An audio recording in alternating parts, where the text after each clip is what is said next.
देख रहे हो Jolly the death story Sunil Kumar के साथ। जोली द डेथ स्टोरी में आज की कहानी का शीर्षक है भूतिया दरवाजा। तो चलिए बढ़ते हैं आज की इस कहानी की ओर। ये घटना लगभग सन 2005 की है, जब रमेश जी के गांव में कुछ सरकारी अधिकारी आए हुए थे। जब रमेश जी ने उनसे पूछताछ की तो उन्हें पता चला कि वह इंदिरा गांधी योजना से आए हुए हैं और वो उन लोगों के नाम दर्ज कर रहे हैं जिनके पास पक्के मकान नहीं हैं। इतनी खबर लगते ही रमेश जी बहुत ही ज्यादा खुश हो गए और अपना नाम दर्ज कराने के लिए उन अधिकारियों के पास पहुंच गए। अपना नाम दर्ज कराने के बाद वो खुशी खुशी अपने घर लौट गए और घर पहुंचते ही उन्होंने अपने परिवार वालों को बताया कि उनका भी एक पक्का मकान बहुत ही जल्द बन जाएगा।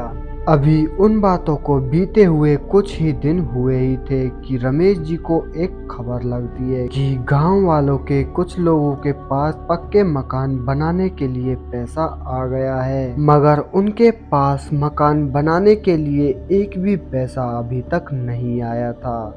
ऐसे ही कुछ दिन और बीत गए और अब उन सभी लोगों के मकान भी बनने लगे। रमेश जी उन सभी के मकानों को देख दिमाग में बस यही सोच रहे थे कि आखिर उनसे ऐसी क्या गलती हो गई जो उनका मकान बनाने के लिए उनके पास अभी तक एक भी पैसा नहीं आया। फिर एक शाम गांव के ही एक आदमी ने, जो कि गांव के मुखिया का बेहद ही करीबी था, उसने रमेश जी को बताते हुए कहा कि तुम्हें इस सिलसिले में गांव के मुखिया जी से मिलना पड़ेगा। वो ही बता सकते हैं कि आखिर अभी तक तुम्हारा एक भी पैसा क्यों नहीं आया। लिहाजन रमेश जी ज्यादा ना सोचते हुए उसी आदमी के साथ गांव के मुखिया से मिलने के लिए चले जाते हैं और तभी गांव के मुखिया जी को रमेश जी ने अपनी सारी बात बता दी, जिस पर मुखिया जी ने रमेश जी को कहा कि उनका नाम लिस्ट में तो बहुत पहले ही आ गया है, लेकिन मुखिया जी ने अभी उन्हें मंजूरी नहीं दी है। लेकिन ऐसा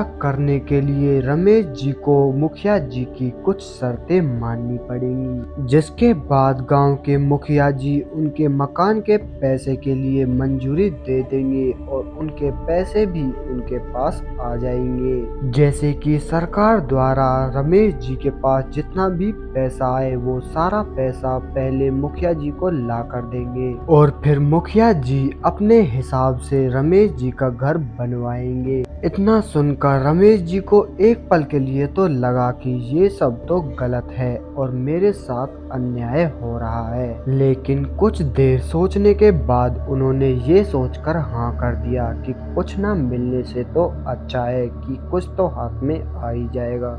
अब कुछ दिन बीते ही थे और 15 दिनों के बाद रमेश जी के खाते में सरकार द्वारा पहला किस्त का पैसा आ गया और उन्होंने अपने वादे के अनुसार सारा पैसा अपने खाते से निकालकर मुखिया जी को दे दिया और मुखिया जी ने पैसे लेने के बाद उनके घर का काम भी शुरू करवा दिया।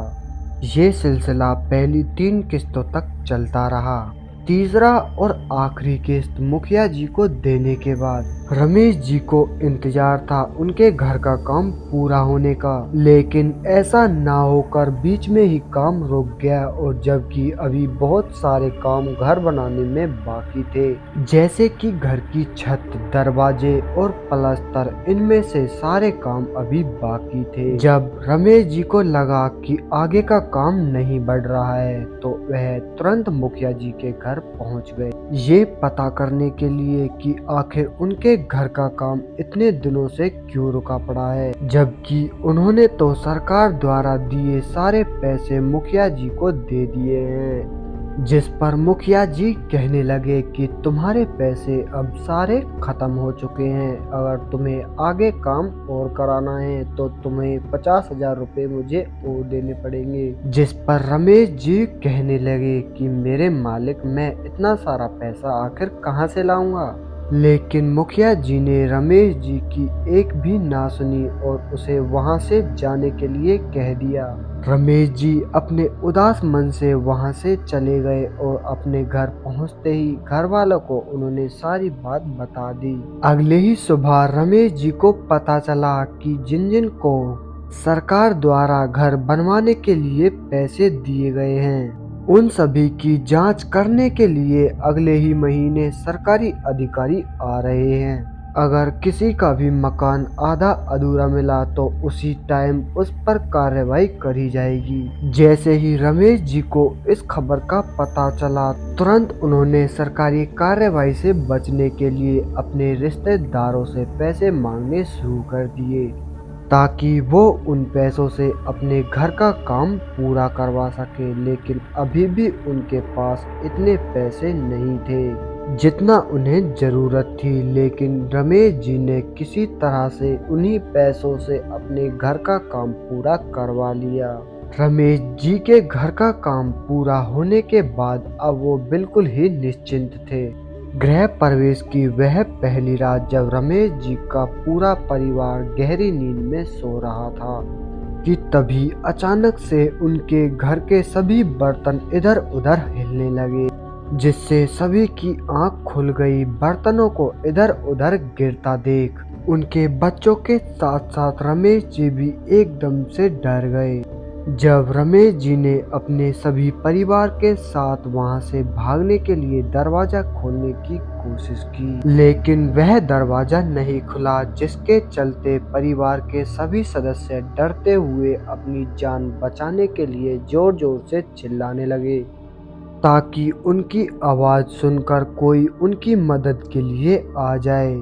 लेकिन काफी देर तक यही सिलसिला चलता रहा और उनकी चीख पुकारने के बाद भी उनकी मदद करने के लिए वहां कोई नहीं आया। ऐसा लग रहा था कि मानो उनकी आवाज कमरे के बाहर गई ही ना हो।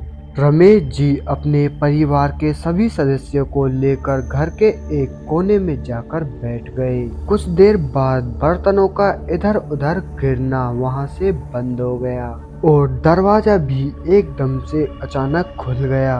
दरवाजे को खुलता देख रमेश जी अपने पूरे परिवार को लेकर वहां से बाहर की ओर भागने लगे। जैसे ही वो घर से बाहर आए तो उन्होंने पाया कि घर के बाहर कोई नहीं है। रमेश जी ने अपनी मदद के लिए अपने पड़ोसियों का दरवाजा खटखटाया, मगर ना जाने क्यों उस दिन किसी ने भी अपने घर का दरवाजा नहीं खोला। और जब किसी ने भी अपने घर का दरवाजा नहीं खोला तो वो अंत में हार कर अपने परिवार के साथ अपने घर के बाहर बैठ गए। काफी देर बाद रमेश जी ने किसी तरह से हिम्मत जुटाई और वो थक हार कर वापस अपने घर के अंदर चले गए। अभी वो अपने घर के अंदर गए ही थे कि वो जोर से चीखें दोबारा से शुरू हो गई और उनके घर का दरवाजा भी अचानक से दोबारा बंद हो गया।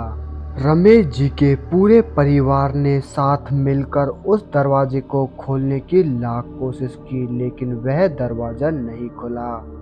रमेश जी के परिवार वाले रमेश जी को लगातार आवाज दे रहे थे, लेकिन अंदर से कोई आवाज नहीं आ रही थी। अब तक सुबह हो चुकी थी और गांव के सभी लोग अपने अपने घरों से बाहर भी निकलने लगे। कुछ ही पलों के अंदर उनके घर के सामने भीड़ इकट्ठा शुरू होने लगी। रमेश जी के परिवार वालों की सारी बात सुनने के बाद गांव वाले उनके घर का दरवाजा तोड़ देते हैं और जैसे ही वो घर के अंदर दाखिल होते हैं तो वो पाते हैं कि रमेश जी वहां पर नहीं है। उस दिन के बाद रमेश जी का अभी तक कोई अता पता नहीं चला, जिसके चलते रमेश जी का पूरा परिवार हमेशा हमेशा के लिए उस गांव को छोड़कर वहां से चला गया। कुछ दिन बीतने के बाद वहां के लोगों से सुनने को मिला, जो दरवाजा रमेश जी ने घर बनाते टाइम अपने घर में लगवाया था, वो दरवाजा एक भूतिया दरवाजा था। वह दरवाजा तंत्र मंत्र और काली शक्तियों से बंधा हुआ था। रमेश जी सरकारी कार्रवाई से बचने के लिए उस दरवाजे को वहां से चुरा कर लेके आए थे और अब उनका घर पूरी तरह से ढह गया है। यह कहानी सच है या झूठ, यह तो हम पूरी तरह से नहीं बता सकते, लेकिन ऐसी मनगढ़ंत कहानियां अपने आप में बहुत ही ज्यादा दिलचस्प होती हैं। ऐसी ही और कहानियां सुनने के लिए हमारे channel jolly the tech story को अभी सब्सक्राइब कर लें। तो मैं आपका दोस्त सुनील कुमार मिलता हूँ आपसे बहुत जल्द एक और ऐसी ही दिलचस्प भूतिया कहानी के साथ। तब तक के लिए बाय एंड टेक केयर।